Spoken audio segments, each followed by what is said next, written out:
1000 ఏళ్ళు బతకడానికి పుట్టలేదు. మనిషి అనేవాడు 1000 ఏళ్ళు బతకడానికి పుట్టలేదు.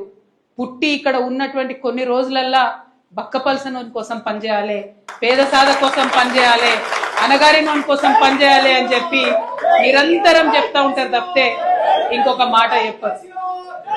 మరి అటువంటి ఆలోచన విధానం నుంచి దళితుని ధనవంతుని చేయాలి అనేటటువంటి ఆలోచన విధానం నుంచి పుట్టిందే ఈ యొక్క దళిత బంధు పథకం తప్పితే ఏదో రాజకీయాల కోసమో ఓట్ల కోసమో ఇంకో దానికోసమో కాదు. ఎందుకంటే బీఆర్ఎస్ పార్టీ ఎప్పుడైనా కూడా వచ్చే తరం గురించి ఆలోచిస్తుంది, నెక్స్ట్ జనరేషన్ గురించి ఆలోచిస్తుంది. ఇప్పుడు ఎలక్షన్ కోసం ఆలోచించారు. We think about next generation, not about this election. ఎన్నికలు వస్తుంటాయి పోతుంటాయి, సమాజంలో అనేకమైనటువంటి కార్యక్రమాలు జరుగుతుంటాయి. కానీ నిలిచిపోయే పనులు చేయాలంటే గుండె నిబ్బరం కావాలి. అది నిండుగా ఉన్నటువంటి నాయకుడు కేసీఆర్ గారని ఈ సందర్భంగా తెలియజేస్తా ఉన్నాం.